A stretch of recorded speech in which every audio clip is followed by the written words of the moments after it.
Good morning, everybody. Good morning.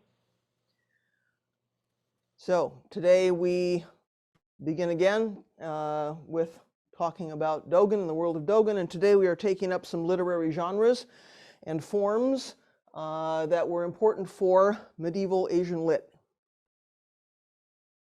So of course we're interested in Japan because of Dogen, but in order to talk about Japan we have to talk about China. So we have to talk about this kind of all together. So in general, in Kamakura literature, there is a lot of writing, of course, on martial themes, military themes. History is collections of short stories. Why? Well, of course, remember that all that power struggling is going on between the Minamotos and the Fujiwaras and the Hojos and the rising dominance of the warrior class. So, of course, this gets taken up in literature. So this is when the famous tale of the Haiku first appeared. 1218, roughly, tells of the struggle to establish this Kamakura shogunate. So for reference, Dogen is 18 years old at the time that that story comes out. Of course, it's a very important story in medieval Asian lit. Buddhist literary forms are not caught up with all of this military writing, this warrior writing.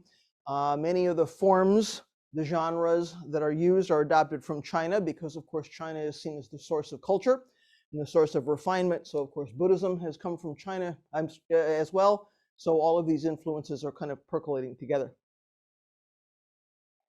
So I want to look at 9 relevant examples of genres and forms of writing. So Dogen, of course, would have been very familiar with these genres because of his excellent education. Of course, remember, it was assumed he was going to grow up and join the court and be an official, be a noble in the aristocracy. So of course, he's very, very familiar with literature and the forms of writing. And of course, he's also been trained at an important temple in China. So he has that background as well. So of course, he brings all of this to bear on his writing. So the first genre to look at is this thing called Biographies of Eminent Monks. There are 4 major Chinese collections of these things. They include hundreds and hundreds of stories of eminent monks. Of course, most of these are highly sectarian. They're very much about elevating the status of these folks. So they are sometimes grouped into themes or categories like people who were translators or commentators or wonder workers or meditators or scholars of monastic rules, benefactors, chanters of scripture, whatever their particular specialty was. So sometimes these things get grouped in that way. These stories come from other sources. It wasn't that someone was writing these stories in order to compile them into something called a biography collection of eminent monks. Usually those sources are not named, so we don't really know where these stories originally come from. Sometimes they are taken from memorial inscriptions from these folks who, after they have died. Sometimes they are taken from the monks' own written works and somehow construed into these stories, oral traditions, miracle tales. We don't know. All these sources are coming from everywhere. So a monk was included in these compilations. He was, considered to be an eminent monk based on his rank and how much the compiler admired him. So it's pretty subjective. If I'm making a compilation and I like this monk and that monk, I'm going to put them in. And if I'm not so keen on others, I might leave them out. So it's quite a subjective choice, right? So this is this genre called Biographies of Eminent Monks. There's a lot of crossover between these genres. Again, we see miracle tales in the biographies. We see biographies other places. So in general, we can say there's 4 major Chinese collections, and this is a particular form that we can point to and recognize. So the next one is the miracle tale genre, Setsua Bungaku, or particularly Bukkyo Setsua, Buddhist miracle tales, Bukkyo Setsua. So some of these are related to these biographies of eminent monks.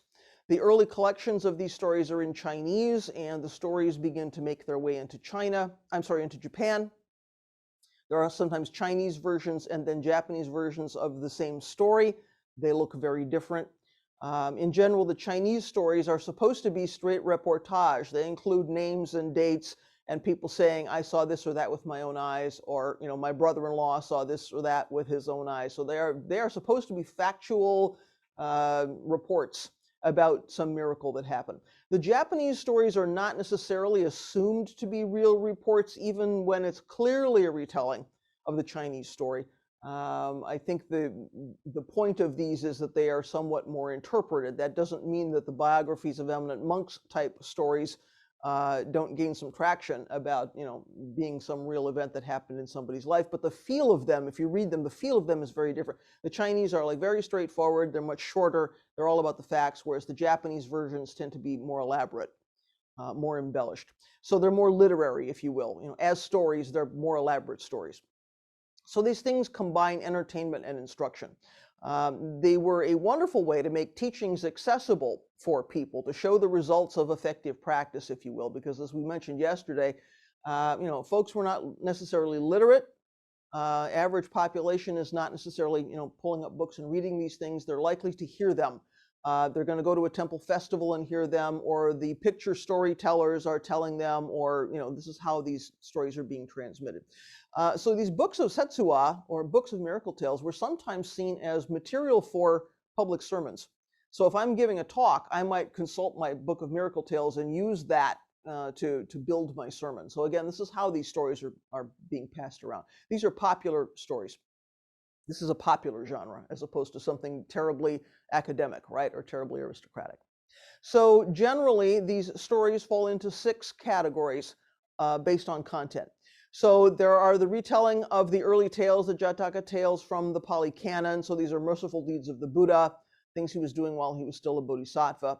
Next category is legendary biographics of the Buddha, things about the Buddha, his birth, his youth as a prince, how he entered into the Sangha, attains his awakening, goes about doing his preaching, and does his nirvana, parinirvana. Third one is the Avadana stories from the current and former lives of Buddha's students and followers. So there's a whole genre of these Avadana stories that go back to India. Fourth is the narrative stories based on the Mahayana Sutras. So things that might come, for instance, out of the Lotus Sutra or some of the more well-known sutras. There's stories in there, parables in there. They get pulled out.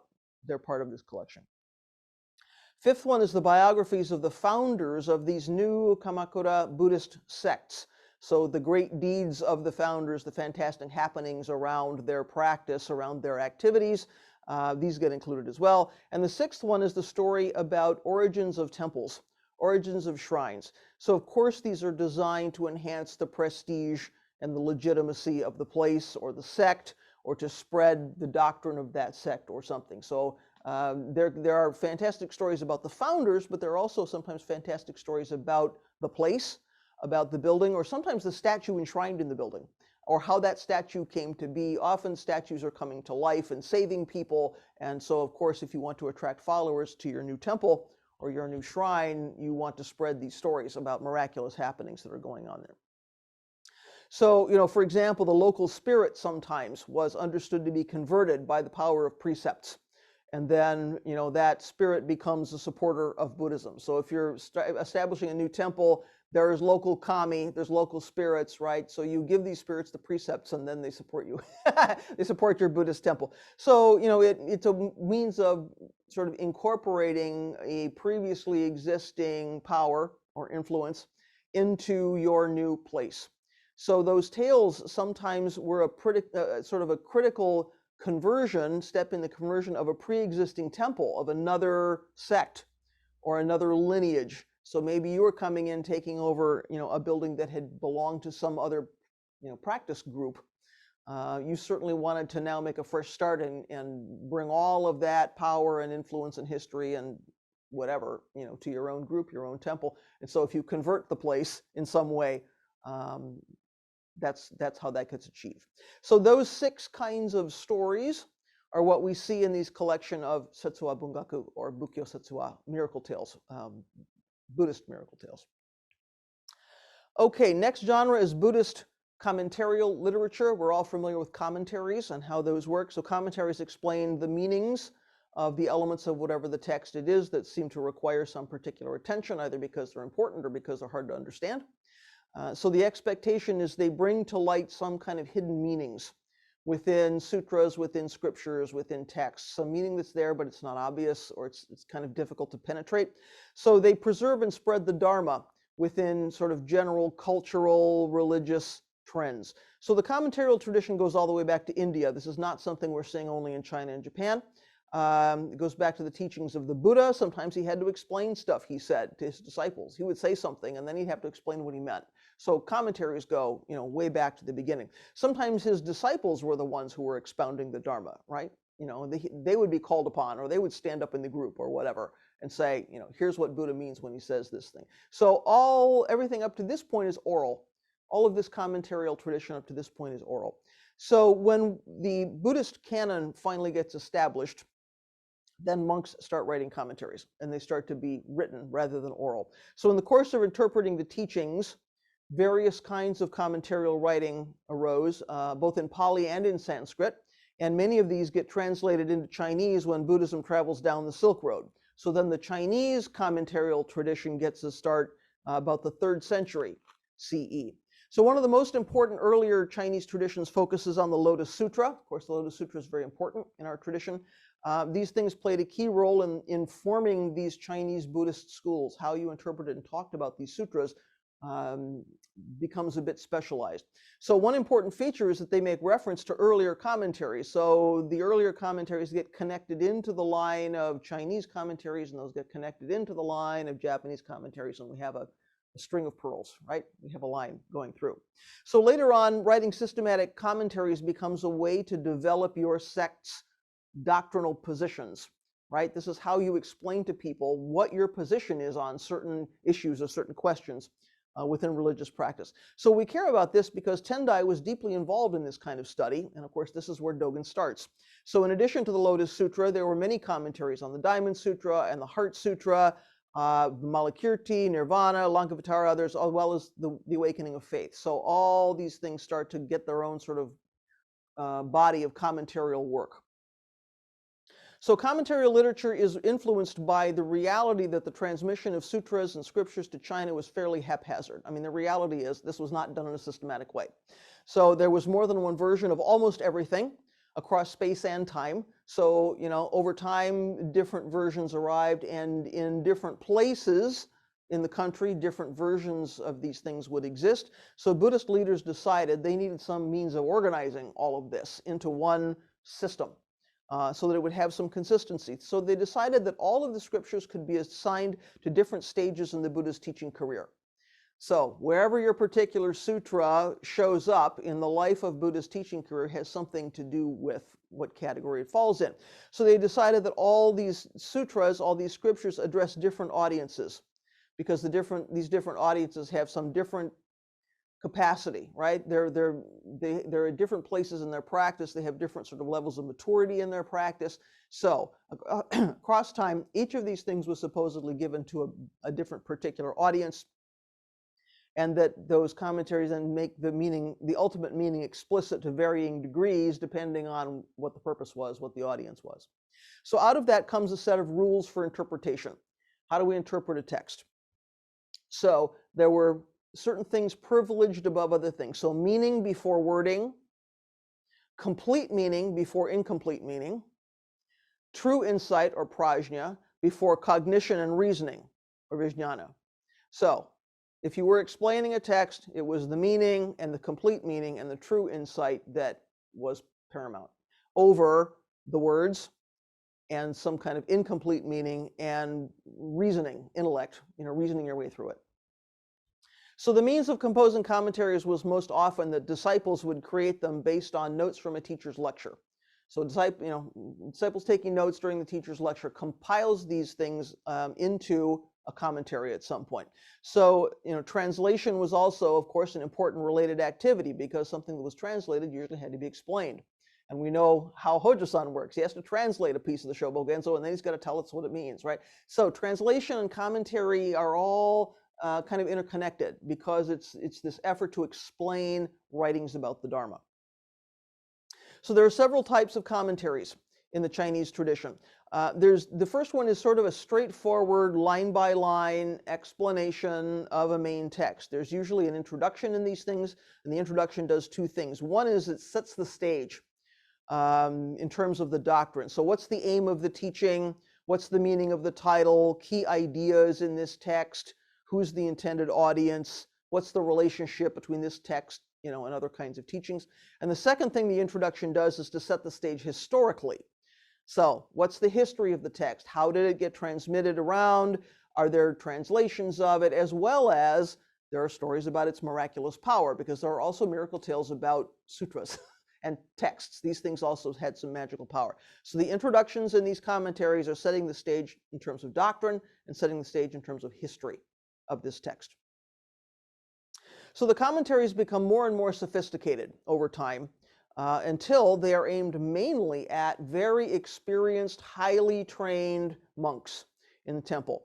They're using very complex structures of segmenting scriptures into various elements. Some of these things actually needed charts and graphs to keep track of all of this segmentation, so it becomes very complicated, very complex. Eventually, finally, these commentaries return to a much more simple form, in part because more and more of them are being written by lay people, interestingly.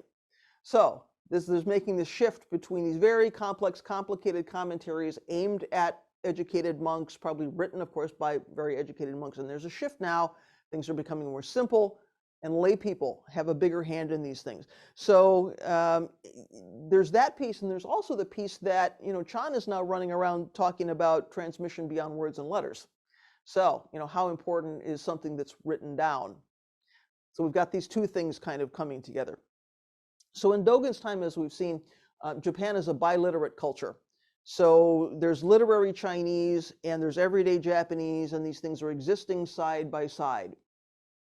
So at the same time, we have the Japanese literary tradition expanding to include not only the aristocracy, the nobility, but this rising samurai class, which is becoming more and more powerful, more and more educated, and also hermit poets, hermit monks. So we've got these three very kind of distinct groups. It might well be that commentaries are helping to bridge this gap. So if you couldn't read classical Chinese, you needed somebody to explain these texts to you, right?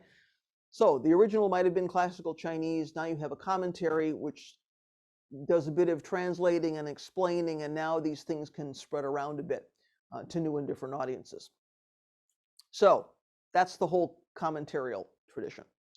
We also have meditation manuals, Chan meditation manuals. So the earliest one of these is the Principle of Zozolin, which was written in the 11th century. This Principles of Zozolin is widely imitated. It becomes a model. It's used as a basis for lots of subsequent meditation manuals, including Dogen's Fukan Zazengi.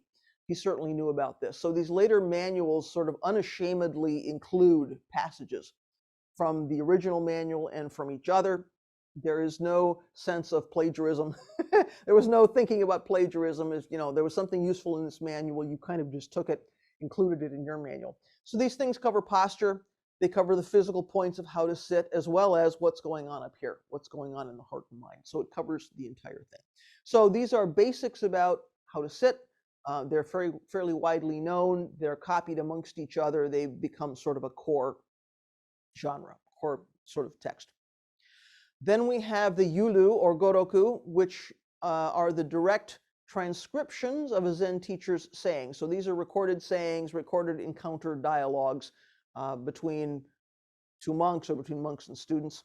So initially, a teacher's Goroku was a collection of talks or a collection of dialogues that were put together by a disciple after you died. So you went around teaching, your disciples were writing down your things. Once you died, they gathered these things up into a recorded sayings book, and that's how those things happen. Later on, these are compiled while the teacher's still alive. So the teacher did his or her own editing, right? Now you're still around when these things are happening. You have a hand in the shaping, the order, what gets included, right? So there's a shift there about how these things are constructed. So Zuimonki is an example for Dogen, as well as Eihei Koroku, of somebody writing down things that Dogen said, compiling them, collecting them, making them available as a book. Then we have the Chingui, or the Shingi, which are the monastic rules, the monastic codes. So Shingi were important in establishing the institutions of Zen in Japan, establishing the doctrine being the other key area of transmission, right? We talked yesterday, Dogen kind of had two things going on. He wanted to bring the monastic container, and he wanted to bring doctrine. So the Shingi are part of the piece about establishing the monastic container. So some Shingi are for maintaining standards among various temples in a group, maybe in a lineage, in a family, somehow in a collection. Other kinds of Shingi were about instructions for individuals in one particular temple. So like Eihei Shingi is about what do you do at Eiheiji. Doesn't mean those things couldn't be copied by others, but the intent was, what do we do in this particular temple? So there's more than one kind of monastic rules. And we'll talk a bit about what Dogen was doing with that in a bit. Then we have koan collections. So koan collections were a real opportunity for the compiler to offer his or her own, well, his or her, it was his back then, own comments on these koans. So it's not that people didn't know koans. It's not that they were being collected because people didn't know about them. There was a chance for the person compiling them to sort of offer his own take on these things. So we need to say some things here about Dogen's use of koans, because there's this sort of common belief that he was critical of koan study, that he didn't use koans, that Soto Zen doesn't do koans, that's a Rinzai thing. Well, Dogen didn't use them in the same way that the Rinzai tradition used them, and sometimes he's, of course, fairly critical of Rinzai as a sect, but he certainly collected them, commented frequently on koans throughout his writing.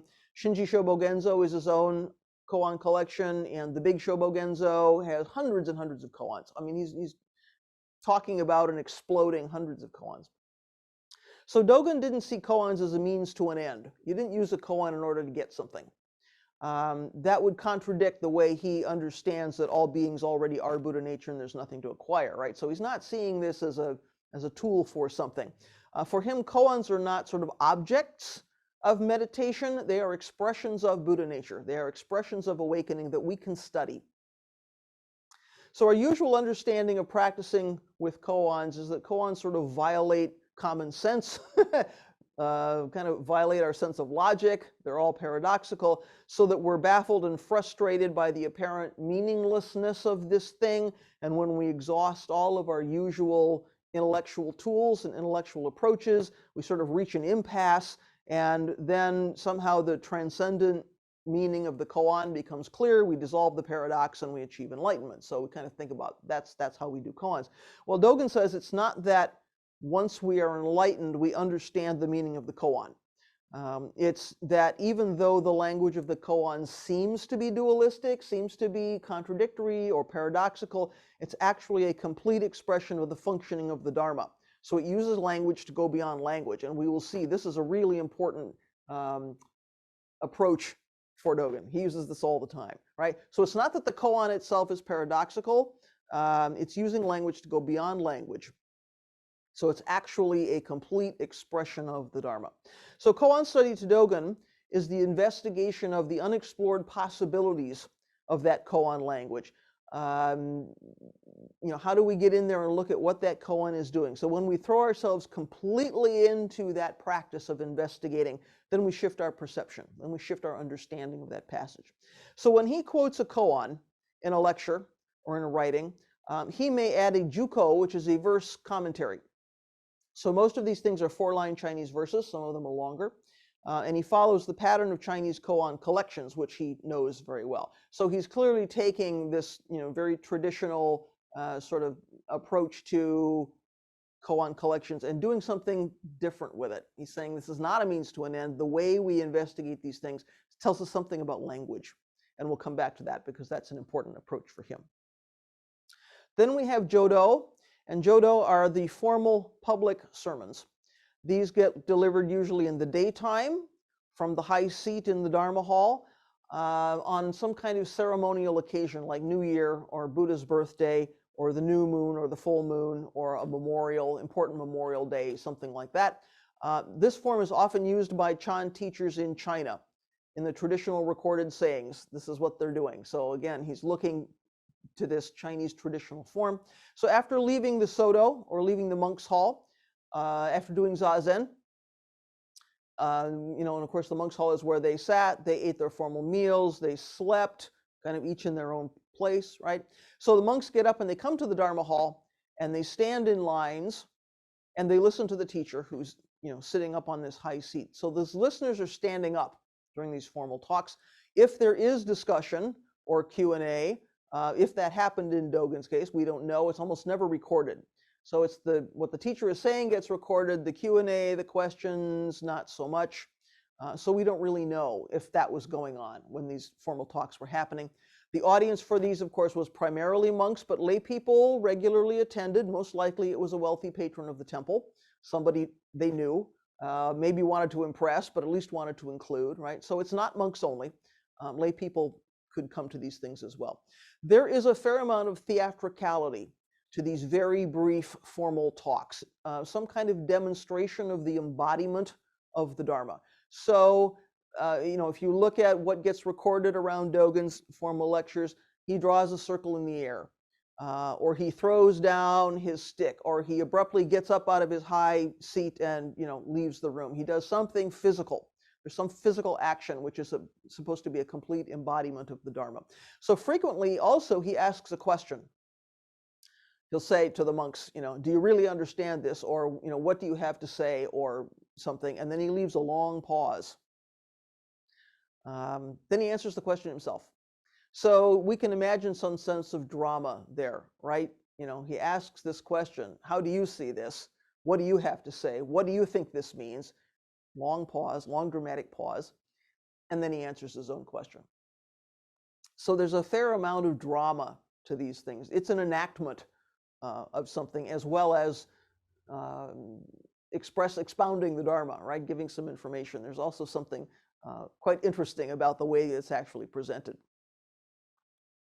So many of these talks are commentaries by Dogen on traditional koans. They don't explain the koans so much as to allude to them by including some key phrase that the listeners there would recognize, and then asking, do you really understand? Do you really know? If not, he usually comes around and says, if you don't, then thoroughly investigate this thing, thoroughly penetrate this thing, thoroughly look into the meaning of what I'm saying in all your activities here and now. So,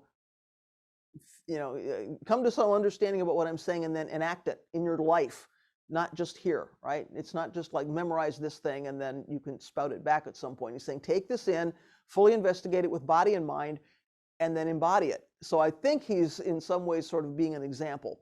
If he's embodying something and he wants his listeners to learn to embody something as well. So Shosan is the informal lecture. Jodo are the formal ones, Shosan are the informal ones. So these are private informal lectures. So when Jodo were given during the day, out in a public space, out in the Dharma hall, the Shosan are private, informal, usually at night, and often in the abbot's quarters, or some convenient place, if it's not there. In other words, not in a big formal hall. So traditionally, these things happened on Sanpachi days. So Sanpachi days are the days that end in 3 or 8. So 3, 13, 23rd, or 8th, 18th, 28th day of the month. So those were the days before the 4 and 9 days, the Shikunichi days. So on the Shikunichi days, the schedule relaxes a little bit. We have some personal time. When I was training, it meant there were no work periods that day. That hour and a half in the morning and the hour and a half in the afternoon were yours to patch your robes, shave your head, take care of your business, rest a little bit. So these lectures are happening on the day before the rest day, the Shikunichi day. So on Sanpachi, we do some particular cleaning tasks. We used to clean all the dozens and dozens of incense burners all over the temple. One temple I was in, before it had electricity, we were using kerosene lanterns, and so we would clean all those kerosene lanterns. So you get yourself together, you get all the cleaning done, you get yourself kind of organized so that you can have a rest day without doing those things. So this is purely my speculation. It might be there's a little informal teaching happening the evening before because none of that was happening on a 4 and 9 day, on a Shikunichi day. That's my speculation. Somehow before the rest day, there's an informal talk. So, you might be invited, or maybe you're a senior student, or you have some question or something, you can come in to this informal talk and hear some teachings, maybe get your question answered. That's what usually happens traditionally with Shosan. This is not what Dogen did. Dogen does these informal talks on 4 particular occasions of the year. He does them on New Year's Eve.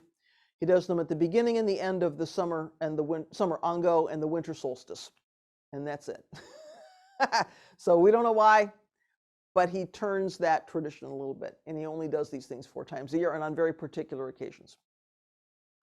So the other just sort of related kind of writing is something called Hogo. And Hogo are Dharma words. So that's mostly letters of practice instruction to particular students, something like that. And so some of these things are floating around. You can find them in some more broad books of Dogen translations. So, it might be that monks or lay people who came to visit him, he might have written to them, or monks or nuns in his own sangha that he thought were particularly dedicated or particularly needed encouragement. So this is not part of a, sort of a formal teaching tradition. These are just some individual kind of personal letters. Finally, we have Zuihitsu. And Zuihitsu are personal essays of reflection, personal essays of contemplation. So this is not an exclusively Buddhist genre, but in the midst of all of this social upheaval in the Kamakura, some aristocrats decide they're going to take up an ascetic lifestyle, and they start writing these essays. So yesterday we learned some of the nobility decided when their power was slipping away and things were all too much, they were going to ordain and become monks and go into the temple. And some of them take up an ascetic lifestyle whether or not they're ordained, and decide they're going to do these essays of contemplation. They're going to spend their time sort of reflecting on their lives, on the nature of the world, and do some writing. So this is a trend that reflects the growing importance of these new Buddhist sects. So these folks are writing from isolation, right? They've taken themselves away, and they're writing from isolation. And often they're reflecting on the degeneracy of their contemporaries and the way things are sort of going to heck in a handbasket. They considered, people who disagreed with them to sort of be Philistines, right, in comparison to themselves. So they're responding to some things they see around them. But they're also reflecting on the impermanence of the material world. And we saw yesterday what a pervasive theme that is inside and outside of Buddhism. This whole thing about impermanence is part of the aesthetic value. And so you may know Yoshida Kenko's Tsure Zure Gusa, or the Essays in Idleness, for instance. That's a part of this tradition. So people have taken themselves sort of out of the upheaval, gone into a place of isolation, reflecting on impermanence, reflecting on their lives and what's going on around them, and committing these things to paper. Okay, finally we have waka poems. Just a word about poetry here, because we don't have a lot of time to delve deeply into this. Again, we could, you teach a whole course on this thing. People write whole books on this. So poems do not make up the majority of Dogen's writing, but some of them, of course, have become fairly well known. So he wrote in both Chinese kanji and Japanese waka, and in both cases, the form of the poem itself has something to do with the meaning. Where the words fall, what line they're in, has something to do with how we interpret it. So in kanji, there are 4 lines of 7 syllables each. There is an end rhyme in the 2nd and 4th lines, and a pause after the 4th syllable in each line. So it's 1, 2, 3, 4, pause, 1, 2, 3, 1, 2, 3, 4, 1, 2, 3. This is the pattern of the lines. So the 2nd and 4th lines rhyme. So the first line represents the opening statement, setting the stage. Second line further kind of develops that topic. Third line is a turnaround. Third line is a reversal. Fourth line expresses some kind of ironic sense of closure about this contradiction. So these poems are very much about here's something and here's something else, right? Familiar, this is starting to sound familiar, isn't it? Here's a thing, and then here's another way to look at it. So we set the stage, we develop the theme, then we look at it some other way, and finally we have some closure about bringing these dualities together. So that's kanji, Chinese kanji. Japanese waka are 31 syllables, and the pattern is 5-7-5-7-7. 5-7-5-7-7. So waka is often said to have an upper verse, which is the first 3 lines, and a lower verse, which is the last 2. So haiku, we're familiar with haiku as a form, is based on the upper verse, the first 3 lines. So 5-7-5, right? So 5-7-5-7-7. If we take the first 3 lines, that's the basis of haiku. So we see how these things are related. So there are books about this, as I say, that you can find and read. Stephen Hines got a book on Dogen poetry. Hojo-san, of course, has also done lots of work on Dogen's poetry, which is available on the Dogen Institute website. We stick one of those in our newsletter every month, so those are around. You can certainly read them and look from them. The takeaway here is that if we don't understand the structure of these poems, we miss something significant about the meaning. So where something is and how the topic gets developed has some effect on the meaning. So again, not expressed in the words themselves. It's in the relationships between the lines, right? So we have, again, something which is not quite expressed, but we need to find it, we need to see that meaning in the poem. So you can spend lots of time with poetry. We don't have time to do it today, but it's quite an interesting genre.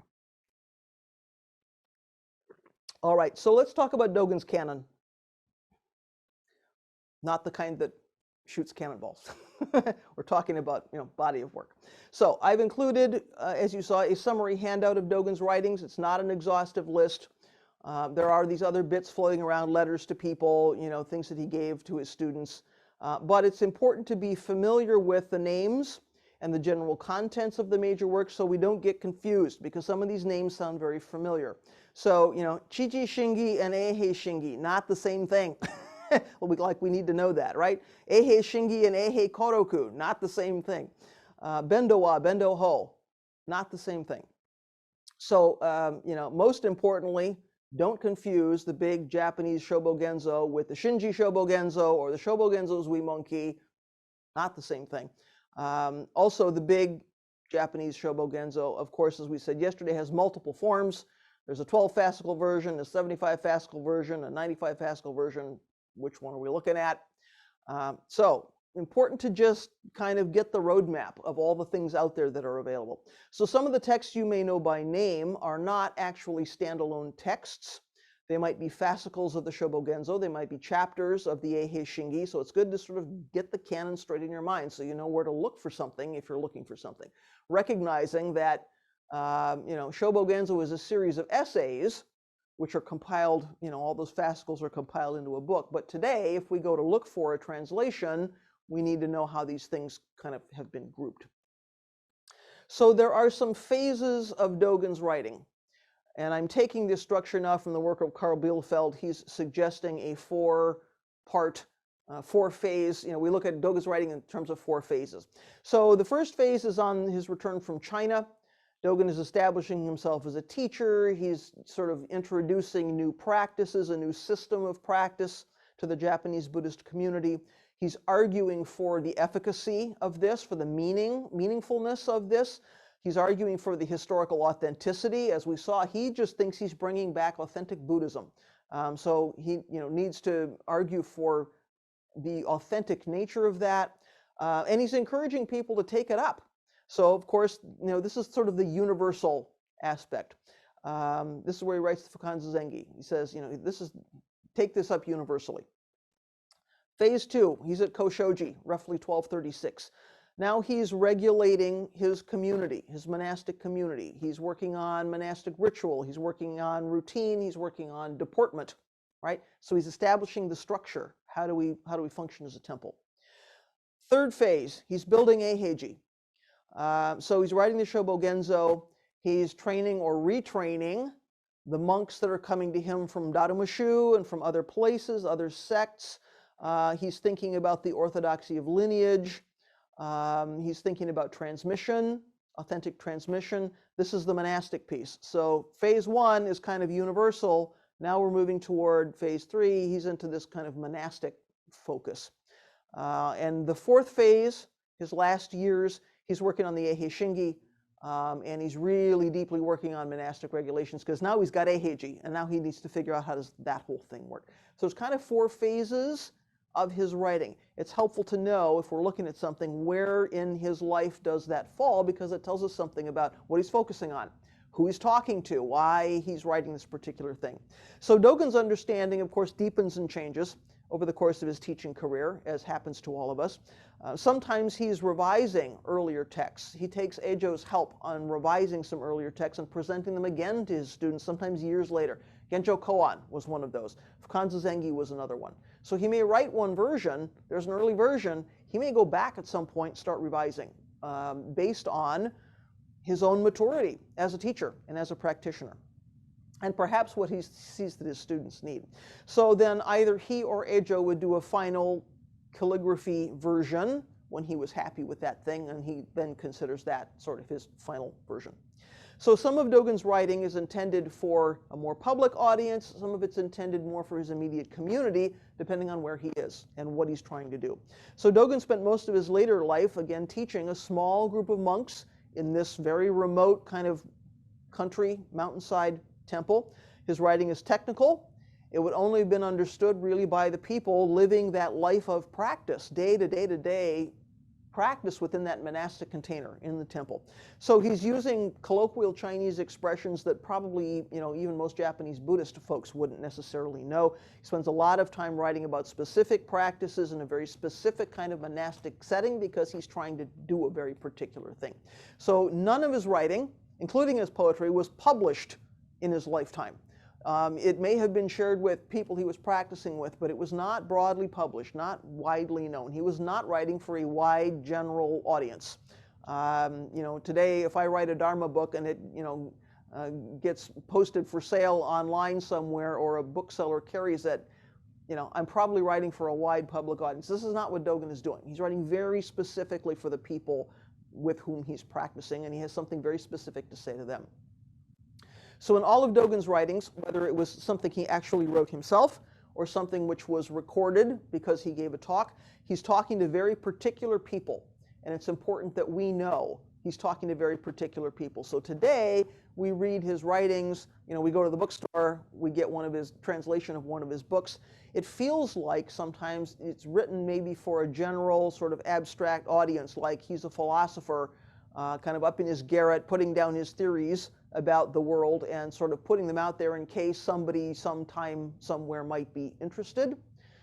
Not what he's really doing. He's almost always talking directly to someone, monks or others who come to study with him, he may have seen these folks had a particular gap, some particular deficiency, something they hadn't had a chance to learn, or something that they didn't understand, something about their Buddhist education that needed some shoring up. So he's talking to specific people doing specific things. So it's important to remember, first and foremost, he's a Dharma teacher. He's called a philosopher, he's called a writer, he's called a poet, first and foremost, he's about practice. He is telling us how to practice. He's encouraging us to practice. That's what he's really doing. He's not writing for his own sort of self-expression. He's writing because he's really trying to help us to practice. It's all about that. So the canon reflects, again, the two things that Dogen was trying to bring back from China. One is doctrines and teachings of the Chan school, things he learned from Tendo Nyojo, things he learned in his training, writings that are about Buddhist teachings in a more theoretical, a more abstract sense in some way, although, again, that's problematic to say that because he's really talking about practice, but they feel a little bit more abstract, right? So Shobo Genzo, Eihei Koroku, Hokyo-ki, things where he's really talking about doctrine. He's talking about teachings, right? The other thing he's trying to bring back, of course, is the institution of the Chan monastery, including precepts and, as a training ground and container for Zen practice. So how do we function within temple rules? What do temple officers do? What are precepts about? He's trying to build this institution of the monastery. So this is the thing that's going to carry the doctrine and the teachings forward. This is why this is important for him. So we've got teachings and Dharma, and then how do we carry that forward? It's within this container about how do we train people? How do we teach people to practice? And how do we support them to go forward to do that? So these writings are concrete instructions about practice, whether that's practice like sitting zazen or practice like cooking meals. So Fukanza Zengi, Gakudo Yojinshu, Eihei Shingi, things which are very particularly about monastic rules, codes, guidelines, right? So we might look at the categories of writing that Dogen does and think they're kind of unrelated because, goodness, he's writing in a bunch of different genres. Some things are very specific, some things feel very abstract, it kind of feels random, like it's all over the map. We might feel like, well, it's just the teachings that we're really interested in. The rest of this thing is somehow kind of irrelevant, right? But we need to understand that he's trying to make sure that practice is going to go on after he's not there anymore. He's really trying to establish something that's going to be sustainable, that's going to carry on, that there are going to be people who know how to carry it on, that there's going to be the structure, to support that happening, there had to be a container in the form of this monastic institution so that this practice could survive into another generation. So teachings and container completely interpenetrated. He doesn't see that, it doesn't feel to him like, well, today I'm talking about some concrete rules and tomorrow I'm talking about, Buddha nature. He says these things are not separate. This is all interpenetrated in his vision about this practice that he wants to carry forward, so that this thing becomes established. So as for the poetry, Hein groups these things into three main themes. So we have the lyrical poetry, which is probably something like using nature to evoke some emotional response. We have the didactic poetry, which is Dharma teaching. So talking about key points of Buddhist teaching. Again, even the poetry is about practice. And we have the personal poetry, which focuses on Dogen's reaction to events, reactions, his attitudes about his experiences, especially related to this relationship between monasticism and society. So this monastic container that he's building and society. So it might be talking about his long nights in Zazen, might be talking about his deep love of nature, his own life of practice, his time with his students. So even in his poetry, we see these two things really coming together. Teachings, monastic institution, completely interpenetrated. So it's not even just the text and the rules for how do we function in the temple, and here's Buddhist teaching. It's even in the poetry. So again, we've got this handout, which I don't need to read to you. You're grown-ups, you can read. Have a look at it, and you can sort of get a sense of what falls into what each of these writings is about, basic summary. And you see also that I have given you a summary of all the fascicles of the Shobogenzo. So if you're looking for something in particular, or you're interested in a particular theme, you can pull these out and get some sense of what are you looking for. Some of these fascicles are a little less well known in the West, so you might be surprised about all the things that they cover. It's fairly broad. But the other interesting thing I think about looking at all the summaries of the writings and of the fascicles is you start to see the themes, right? The themes start to emerge. Oh, here's that thing again. And we see him coming in, coming around and looking at it this way, coming around and looking at it this way. So I think it's kind of helpful to have all of this in one place. I hope you find it helpful as well. For me, just to have one place I can go to say, what's the universe of Dogen's writing, feels really helpful to me.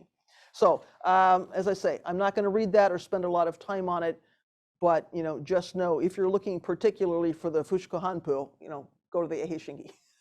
You'll know where to find that.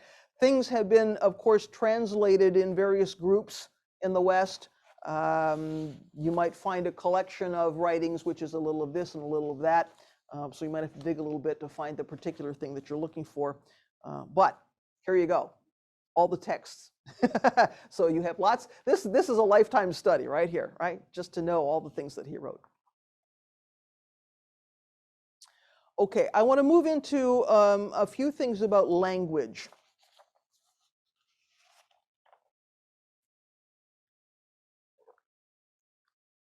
So Chinese was the language of texts that were considered to be authoritative or academic or formal or ceremonial in medieval Japan.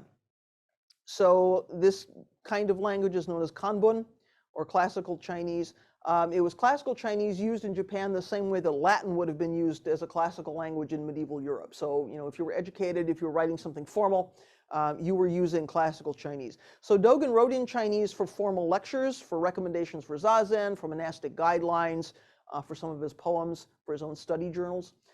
So things that were more formal. He's gotten most of his training in China, after all, so this is how he's learned to do these things. So formal lectures and poems follow the forms of the traditional sort of Chinese teachers. When Buddhist texts arrived from China, people read them in the original Chinese, unlike the Chinese, who translated the Buddhist texts when they arrived from India. So things coming from India into China get translated. But when the texts arrive, move to Japan, people are still reading them in Chinese. So it becomes the custom that high-ranking Buddhist teachers write their commentaries in Chinese. So Dogen didn't do that. He starts exploring and explaining Chinese Buddhist teachings by writing in Japanese. So he's relying almost exclusively on Chinese books for his research, right? For his research materials. but he's writing in Japanese. So he continues to use both of these languages throughout his teaching, and his disciples did as well. So his early informal talks are recorded by Eijo in Japanese. His later informal talks are recorded by Gikai in Chinese, so we know he's using both of these things kind of equally well. So Dogen wrote traditional style waka poems that we saw, and those are in Japanese. The 95 fascicle Shobogenzo is in Japanese, but he keeps the quotations from the sutras and the original text in Chinese. So if you look at, apparently, I can't read the primary source material. If you look at the Shobogenzo, he's quoting the Chinese text in Chinese, and then he goes to Japanese to say what he's going to say. So, you have to be able to read both of these things. So the nature of Chinese is that, of course, there are thousands and thousands of characters. Each character represents a word. Each has many possibilities for meaning, for connotation, based on this long social, cultural, literary tradition. So the parts of speech are flexible. The same word can be a noun or a verb or an adjective. There's no conjugations. If you're familiar with learning languages, there's no congregation. There's no number. There's no plural. So the subject or object is often implied by the structure, usually by the word order, but there can be exceptions. So something that comes first is probably the subject. Something that comes after the verb is probably the object. There's no markers. There's no, that kind of thing. But, so it's about word order, but not always. So because there's this ambiguity, there's this subtlety, Chinese is a great language for Zen, expressing what can't be expressed and sort of the mystery, right, of it all.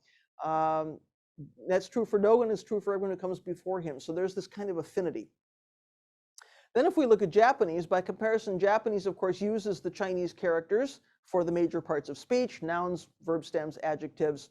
It adds a phonetic alphabet to indicate conjugations and conjunctions and prepositions and sort of fill in the grammar. Like Chinese, there's no plural. There's an implied subject and object. But the parts of speech are clearly defined. The function of each word is fairly clear.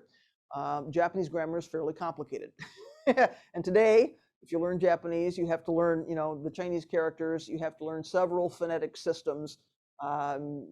It's very situational. Which verb you use and which form you use depends on who you are in relation to the person you're talking to. What's the circumstance? Japanese is actually a fairly complicated language. So, we start with Chinese. Each character is a word, and Japanese becomes much more complex than that. So there is some ambiguity in Japanese within this highly structured language. So we have this kind of interesting creative tension there, if you will. So Dogen is expressing some pretty intuitive ideas and teachings using a fairly logical language. So it's interesting, as when we start to talk about language, what he's doing with that and how he's reading things in ways that are unexpected for most people who would read Japanese. So things that make him difficult to translate include that kind of wordplay. Expressions used in 13th century Japanese have kind of disappeared. So what might have been a bit more common in 13th century Japanese language, we may or may not know about today. Meanings of terms sometimes have changed. The tendency to incorporate these long quotes from Chinese makes this a little bit difficult. When writing in Japanese, Dogen would import whole sentences, whole passages out of Song Chinese texts, including some colloquialisms that are hard to understand today. So he may have picked up something that was difficult in Chinese and included that and gone from there. So we have multiple layers of kind of difficulty here. It was customary in the Japanese of Dogen's time to leave out particles. So even the grammar can become a bit difficult. Sometimes a paraphrase is necessary just because a direct literal translation doesn't make any sense in English. If you just take each word and translate it, that direct translation doesn't make sense. We have to start paraphrasing. So that means we're a bit at the mercy of the translator. How well does that person paraphrase? How well can that person first understand the subtlety, the nuance of the original, and then convey that in another language to us? So that the subtlety, the coloring, the nuance can be lost, even though it might be really important to understanding what Dogen's trying to tell us about practice. To get that through the language filter can be really kind of difficult. And of course, finally, Dogen just seems to see and understand things that we don't, right? He's at a place in his practice that we're probably not. So he's seeing and telling us about things that we may have no experience of and may not understand ourselves. So that, of course, includes paradox, contradiction, duality and non-duality, because Dogen sees those things in a particular way. Dogen is simply describing reality, the reality that he sees. So although we've always lived in the midst of this same reality, there are things we've never noticed. There are things we don't see. What we notice is our own karma, our own preconceptions, the things that go with this human form in our own space and time. So when we can't hold two things at the same time, we call that contradiction or cognitive dissonance or paradox or something. But that label and that situation are our own creation, right? So it's our response to what we perceive. That paradox, that contradiction is not something that exists independently. We're not running into some paradox out there. The paradox is here. Dogen is completely able to hold these two things at one time. He has no trouble. He can hold multiple points of view, multiple aspects of reality. He's quite comfortable with what we call paradox or contradiction. He doesn't see anything negating anything else. He sees all these things completely coexisting, right? So we might say, well, there's this and it must knock out that. This must contradict or negate or supersede or something that. He goes, no, he's holding all of it at the same time. So we've got to come at his writing from that point of view. When we get frustrated, when we get stuck, this is a paradox, I can't resolve it. The problem might be that we're trying to resolve it. Because, it's probably not, for Dogen, it's probably not one or the other. So one of the things we hear most often about Dogen's writing is that he is very creative in the way that he uses language, and that's part of the trouble, part of the problem in translating and understanding.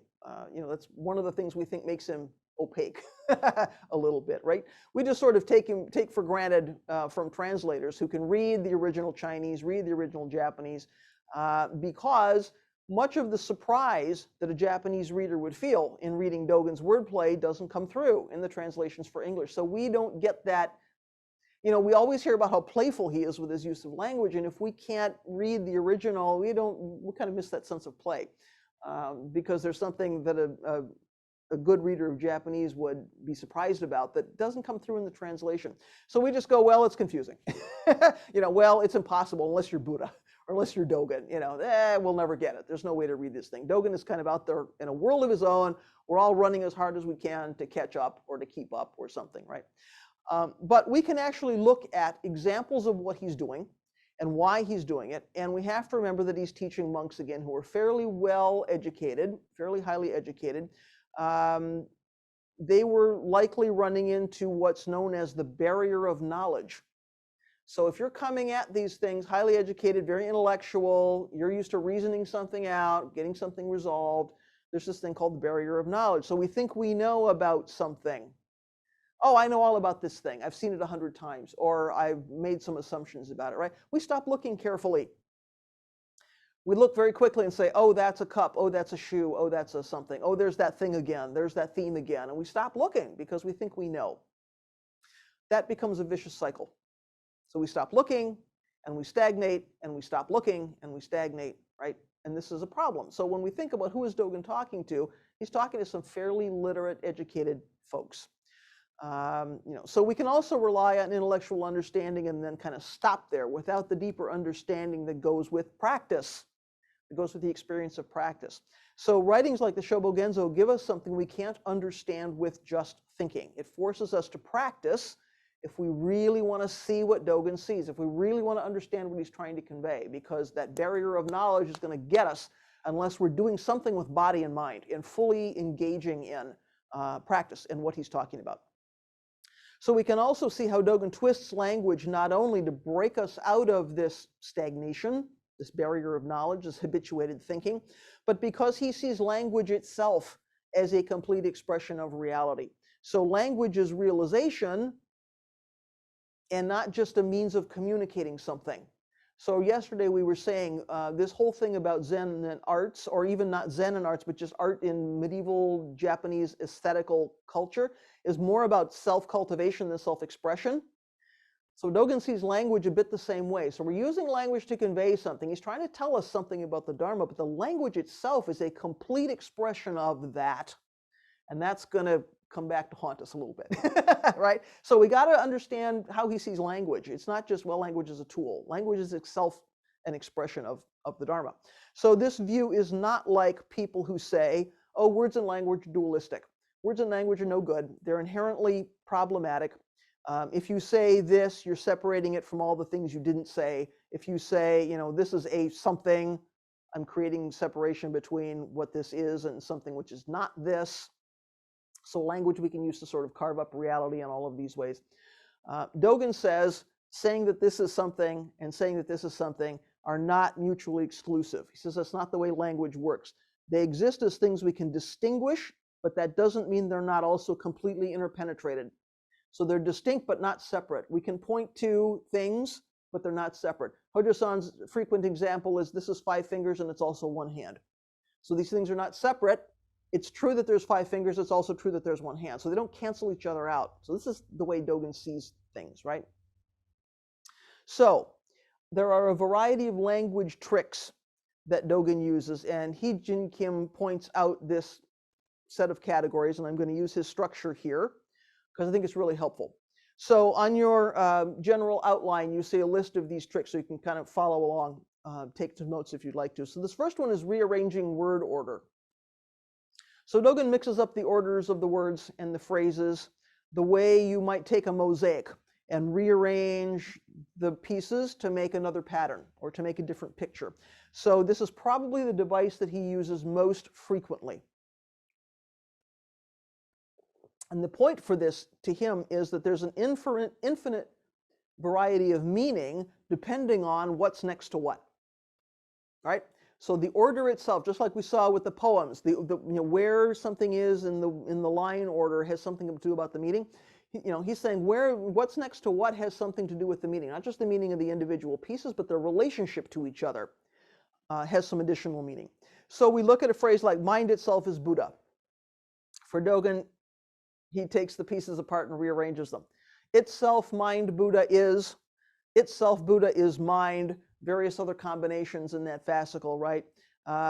So he says awakened beings penetrate into all of those infinite number of variations because each of the variations is itself a complete expression of the Dharma.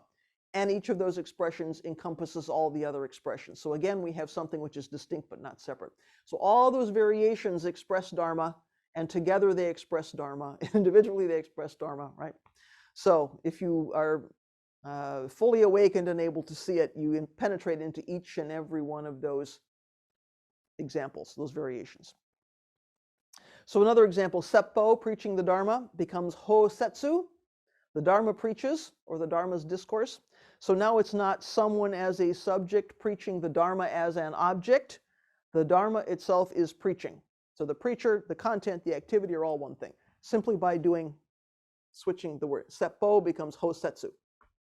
So distorting the meanings of the words or the phrases, reading the elements as they appear, rather than as a concept. We see 2 or 3 words together, and they're commonly together, so we take that as a concept. He's breaking those things apart, rearranging the pieces.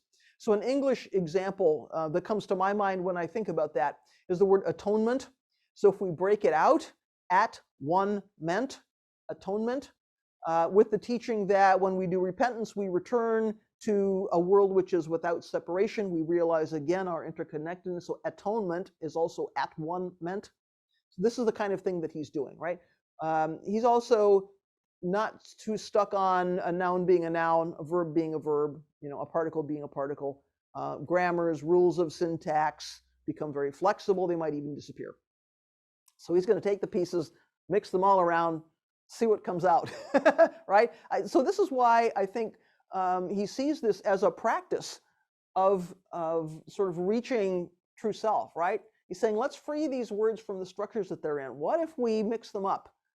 What comes out of that? What meaning comes out of that we didn't see before? So when these dharmas arise, becomes these dharmas are the time of arising. So there's no separation between being and time. Or in the example, how can we think of not thinking? Dogen makes how into a noun.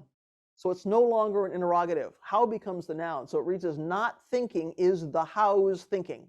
In other words, absolute thinking includes both thinking and not thinking. or non-thinking. So, he does it with how, but he also does it with what. So what is it that thus comes? Well, the what is not a question. The what is a noun. So, it's not even mixing the order and the role, but just like that word takes on a whole different meaning. So everything is possible in the world of Dogen language, right? He just blows the doors off of all of it. Okay, next one is using multiple meanings of words.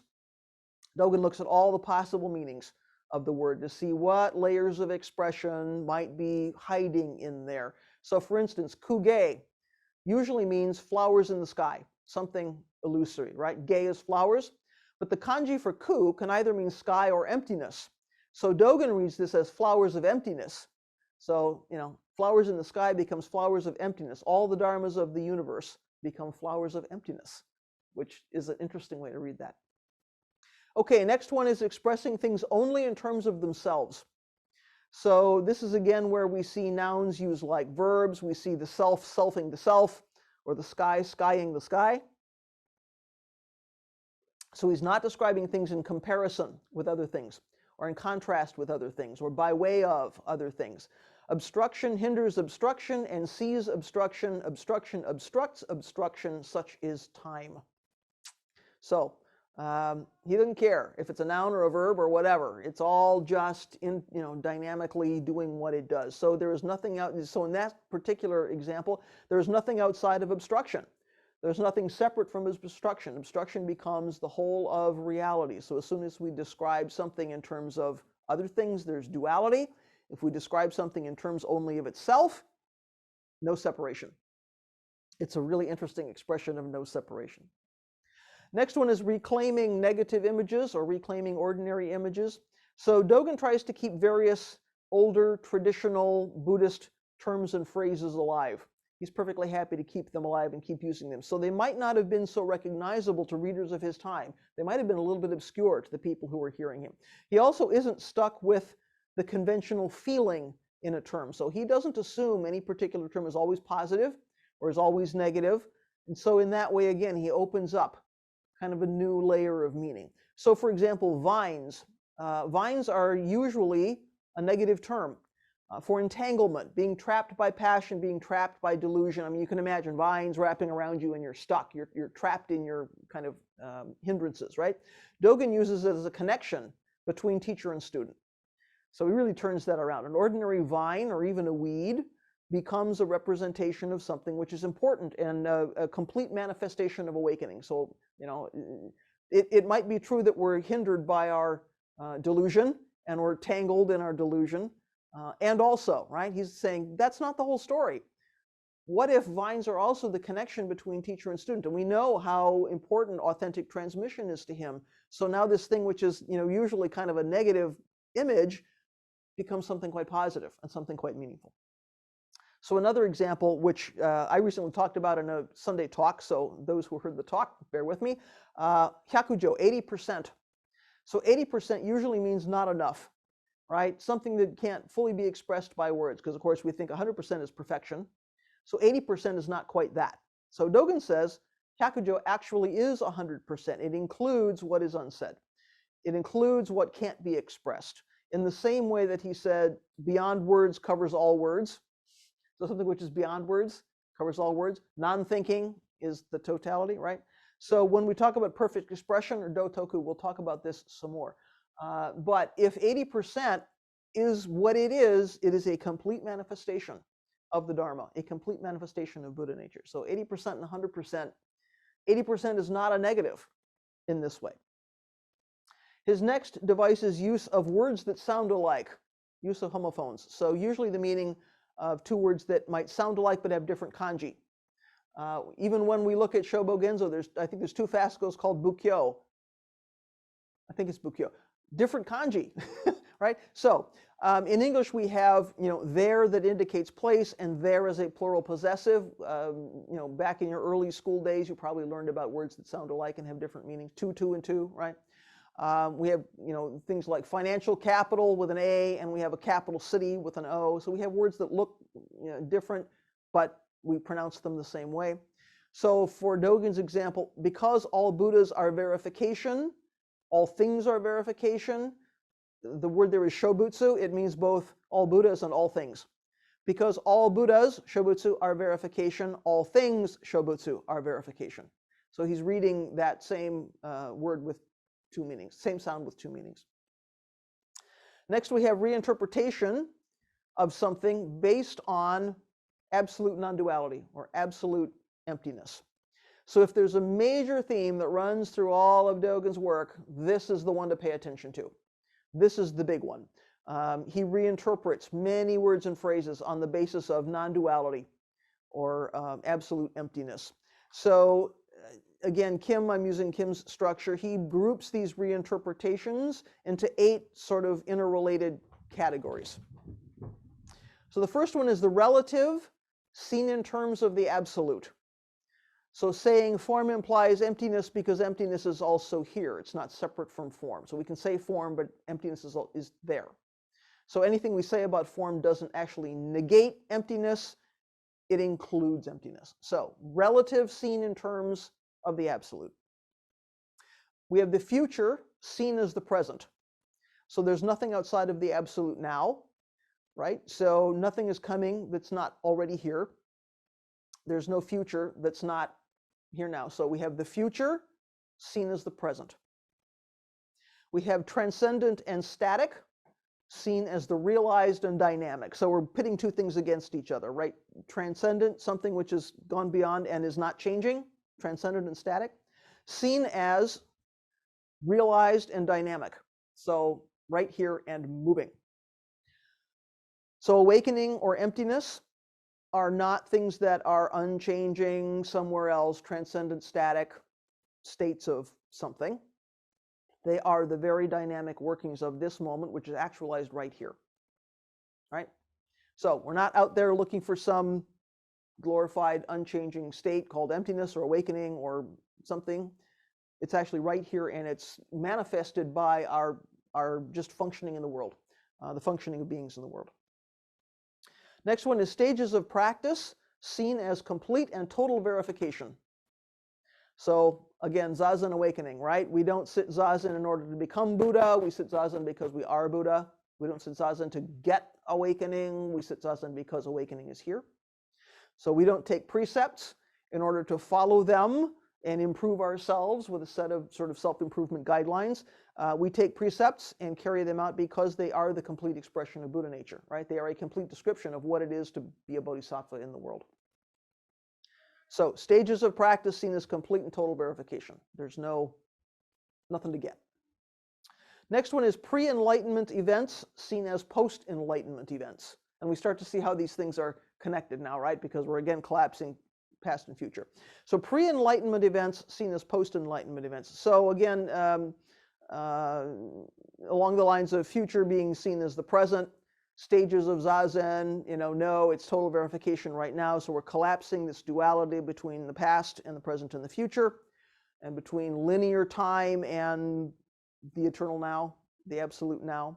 So taking under this section, taking the first step on the path, usually we'd say that's pre-enlightenment. I'm going to begin to sit, I'm going to study something for the first time.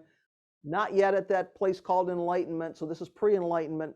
According to this, taking that first step on the path is itself completion of the path. So we enter the stream, awakening is already there. So pre-enlightenment event seen as a post-enlightenment event. Then we have the imperative seen as the declarative, and I'm sorry this is getting a little bit linguistically technical there. The simple way to think about this is, don't do this or that becomes an awakened being doesn't do this or that. So it's not, I'm telling you what to do, like precepts, here's the rules. It's an awakened being behaves in a certain way, and these rules describe that. So precepts aren't a list of no-nos. Precepts are a description of the way a bodhisattva lives. So imperative seen as declarative. Analogy seen as identity. So analogy is, A is like B, or something is like something. And according to this, A is like B is the same as A is not separate from B. So identity. So symbolism and illusion making a connection toward even more content, even more meaning. So the sentence isn't just a linear thing. Sentence goes off in all directions. So Dogen doesn't see, sentences as a line. His language is kind of going every direction. So analogy, A is like B, is the same as identity. A is not separate from B. If there's a similarity, there's a connection, right? Everything's interpenetrated. Next one is negatives, seen as realization. So we have lots of terms that negate things, right? We have no mind, we have non-thinking, we have formlessness, lots of things that would appear to negate something. In Dogen's world, a negative term negates at least 3 things. The obvious thing being mentioned, so if it's no mind, it's negating mind. If it's no non-thinking, negating thinking, formlessness, negating form. So the first thing it apparently negates is the obvious thing we're talking about. The second negation is the negated thing. So no mind, non-thinking, formlessness is itself negated. So we're not privileging one side over another. Third one is the thing that goes beyond affirmation or negation, something creative, something dynamic that lives in that intersection. So we have form, we have emptiness, and we have going beyond form and emptiness. Form, formlessness, and removing the distinction. So we're negating the first thing, we're negating the second thing, we're negating the third thing, and we see how we just sort of keep peeling that back, and peeling it back, and peeling that back. So negatives seen as realization. Again, he's collapsing duality. All right. So that's the list of tricks, linguistic tricks that Dogen likes to use. It's helpful to just have seen all of these very specific things, because now we look at the things that he's writing and we can kind of see what he's doing. So it doesn't quite feel, to me, when I first encountered this, I thought, this doesn't feel so random now. Oh, he's mixing things around. Oh, and now I see why that. So it's a little tough for us in translation. I think one of the reasons a list like this is helpful is that we don't pick it up necessarily when we read this in translation, because some of these word plays can't easily be translated. But I think it gives us a bit of a feeling for why, for Dogen, language is itself a complete expression of emptiness, Buddha nature, awakening, because we see how many of these things are saying language that we would think is dualistic or negative or something is actually, there's other meaning there. There's meaning that we need to see, even though it's not expressed. We're going back to Yugen on the mystery, right? So I think it helps for me to have a list like this. It helps me to understand something about Dogen's intention in the way he was writing. So even though it might not all come through, it's helpful to know from Dogen's point of view, here's what he's trying to achieve, or here's what he's trying to do when he's playing with all of that language. So for next time, for this afternoon, I've got a fun little example I want to share with you about how we might do this in English so that we have some sense ourselves of what it would be to encounter some of these writings and see how he's playing with this language. In the meantime, what would you all like to say or ask or offer in the way of language, things we've talked about today about language, language tricks, Dogen's canon, the literature, the forms that he was using, anything that's bubbling for you. And again, you're very tiny pictures to me, so please just open your mic and say what you'd like to say. I just have a question. What was the first of those 8 things that you just listed? The first thing was the relative seen in terms of the absolute. Is that the one? Yeah, I think so. So I'll read you the list just so you can check, and everybody can make sure if you're writing these down, you've got them all. So the first one is relative seen in terms of the absolute. Second one is the future seen as the present. Third one is the transcendent and static seen as the realized and dynamic. The fourth one is stages of practice seen as complete and total verification. Fifth one is pre-enlightenment events seen as post-enlightenment events. Next one is the imperative seen as the declarative. Then analogy seen as identity. And finally, negatives seen as realization. Thank you. Wow. The titles of those things are scary, but when you look at what they really are, it's like, oh, okay, yeah, I get it. I hope you get it. Okay, other questions from folks?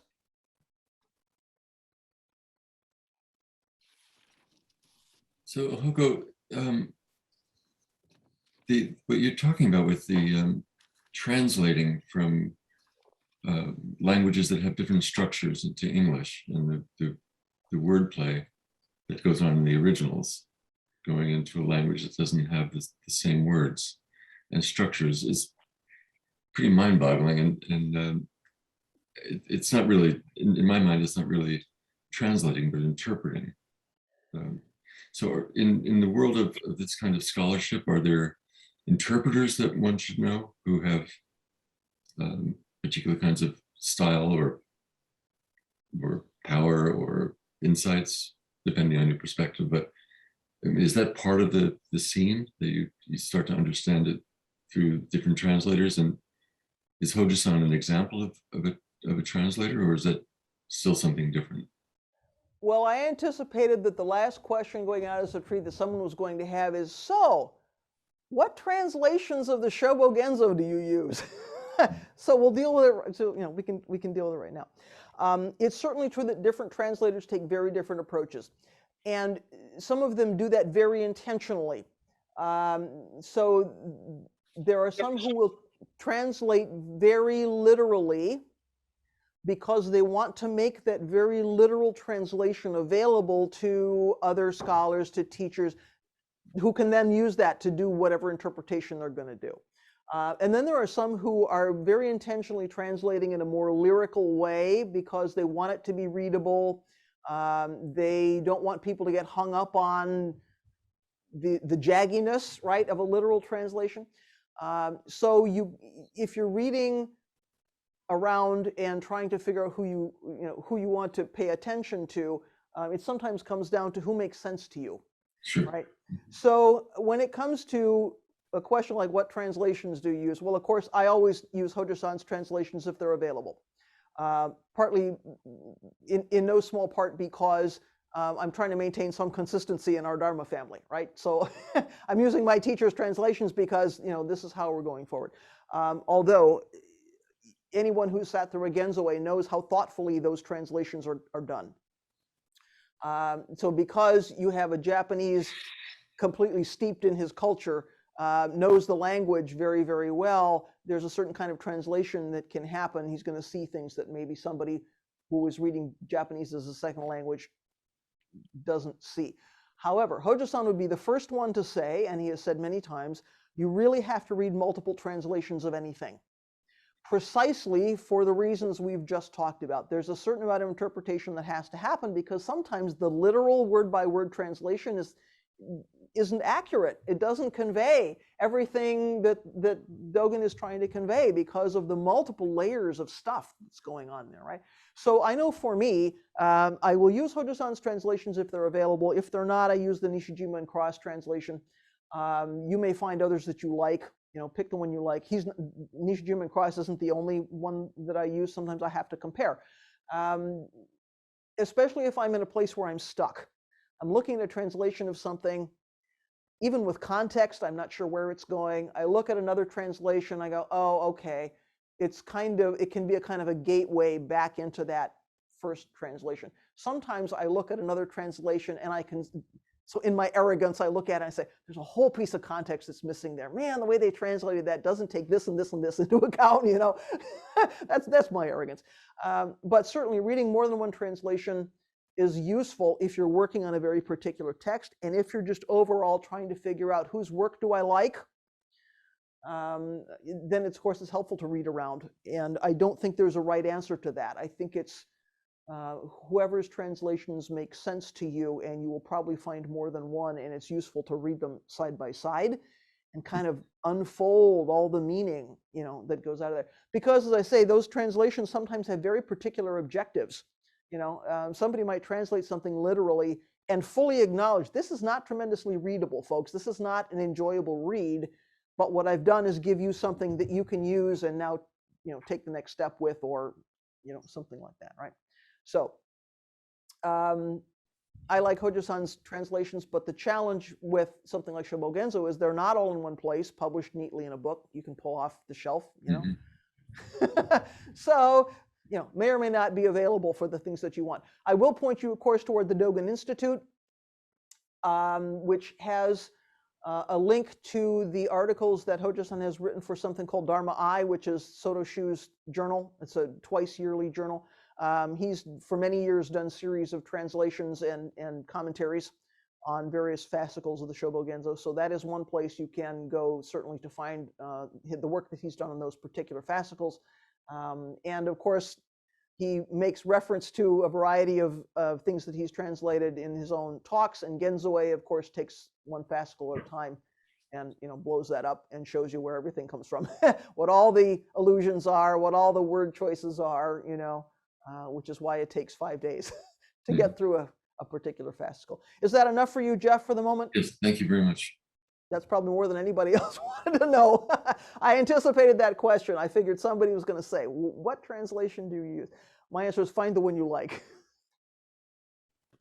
There's kind of a funny joke in Buddhist studies, mostly for like Sanskrit, translations from Sanskrit that are very literal. So that there's like a thing in Buddhist studies called Buddhist hybrid Sanskrit, which was like a transition between Indic and Sanskrit languages. So for the really literal translations, they call it Buddhist hybrid English, because it's like unreadable. Translation is a whole thing, I mean, we think it's just a matter of knowing two languages and running it through the filter and something comes out the other end. Man, translation is a practice in itself. I have a lot of respect for people who wrestle with that. I love it. Buddhist hybrid English. Very good. Dogen, Somebody else had something to say, I think, too. I thought I saw Sawyer trying to come off of mute. Was that? Yeah. Yeah, I'm trying to draw out a connection between sort of in Japanese culture you were talking, or in the sort of artistic aesthetic culture of Japan. There's more of an emphasis on the process of creation rather than sort of the expression of the small self. And then Dogen seeing koans as sort of not part of a process toward awakening, but actual expressions of awakening itself. And then I'm wondering about his own writing. In his, in this or that fascicle of the Shobogenzo, I wonder if you see him as he's writing, is he exploring something, or is he expressing something he already knows and wants to transmit? That is such an interesting question, because I've wondered the same thing. And I've got to think that there's a certain amount of his own personal practice going on when he's exploring these koans. I don't think he's necessarily sitting down to expound what he knows, solely for the benefit of students, because he already knows it all. I kind of think there's some stuff happening there about what arises when you try to use the language of the koan to blow up the koan. And partly I say that because of the example we're going to look at this afternoon, because I tried it. And it was really fun, I got to say. So just to briefly kind of tell you what I did, and again, we'll talk about this this afternoon. I took a very simple phrase and I said, what would Dogen do with this? What if I was Dogen? What would Dogen do with this in English? And it was fascinating. And I thought, this was so much fun, I would like to actually take this up as a practice, because if you blow up the language of the sentences, like all these things, like Pandora's box, man, all this Dharma just starts blowing up out of this thing. So I got to think his writing was a practice for him, because I could see how it would be, for me, having tried it. So when I do this example this afternoon, I'm going to encourage you, if you're like Sawyer, you're a writer, you'll love it. If you do any kind of writing, you enjoy any kind of writing, like pick something and try it and see what happens for you and see how that could be a practice, because I got to think that's part of it for him. When I did this example for myself, I thought, boy, I see why Dogen spent so much time writing stuff, writing Shobogenzo, because he's like just pulling all of these things out of it, purely based on using the language itself as a gateway. So hold that thought and let's come back to it this afternoon. I want to see what you think after we do this example. Because I came at this thinking it's really unfortunate that we as English speakers don't get that immediacy of reading what he said and going, oh, look at that crazy thing that he did, and recognizing the wordplay. And I thought, well, okay, what if we did that in English and followed all of these examples of all of these kinds of wordplay? What would come out the other end? So stay tuned. We'll play with that this afternoon. I thought it was a lot of fun. Is that okay with you, Sawyer? Yeah, looking forward to it. All right, I think you're on to something because I went there too. What would others like to say? Okay, this is I'm gonna let Tatiana go first. Okay, hi Tatiana. Hi. So I now live in US and have started thinking in English more than 20 years ago. So the period of my thinking in Serbian, which is my mother tongue, and thinking in English is pretty much equal. I mean, I wasn't really thinking all that much when I was a little child. Anyways, so what I wanted to say is when I'm trying to do translations, and I'm at the same time thinking both in Serbian and in English, sometimes there is this tiny nanosecond when you feel that you're in both places at the same time. And I think that too is like really delightful thing to think about. And I wonder how much Dogen was doing that with Chinese and Japanese. I think it just happens naturally when you are thinking in two languages at the same time. And I think it is, I don't know. Yeah, I think it is really great. Interesting. Excuse me. So it's interesting to hear from somebody who's bilingual and is actually working in two languages. So, I mean, he knew Chinese very well. Of course, he knew Japanese very well. It's entirely possible, given what a non-dual guy he was. It's entirely possible he was thinking in more than one language at the same time. So, yeah, and it's interesting, like what comes out of that space. What's in that intersection when you're holding both of those things at the same time. Yeah, I can't imagine because I was never good enough in a second language to be in that space. I always knew I was studying enough if I was starting to think in that second language, but I never worked intensively enough to sort of step into that space. It's something interesting to consider, isn't it? I mean, we'll never know. But I think this is part of why conversations and material like this is useful, because it helps us think about Dogen as a human being. Like, he was living and writing and practicing and, using his heart and mind, and, like, how was that? So I think it gives us a kind of a well-rounded picture, because we just kind of pick up the books and go, oh yeah, Dogen, there was that guy. He was a human being using, everything he had to achieve certain things, and living in the world. And so a question like that, like, how was he doing that in two languages, makes me remember he's a real guy, right? So that's interesting. I'm glad you brought that up. Somebody else. Setsua, was it you?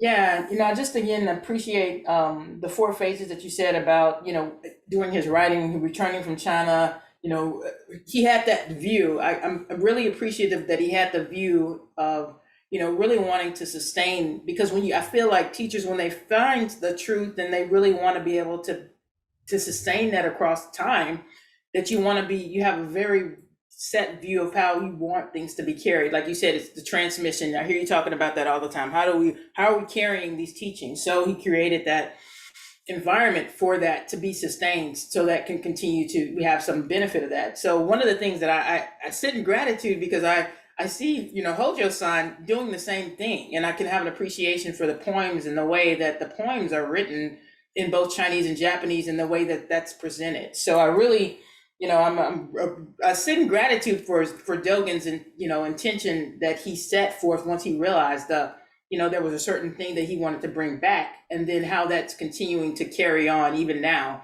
As someone that works with media online, it's another part of practice, is how these teachings are being transmitted and translated further on, even into the now. So that's what came from me, and it was very interesting to see how having a certain view and working with the language continues to carry on through different medias, and as he explored in his time as well.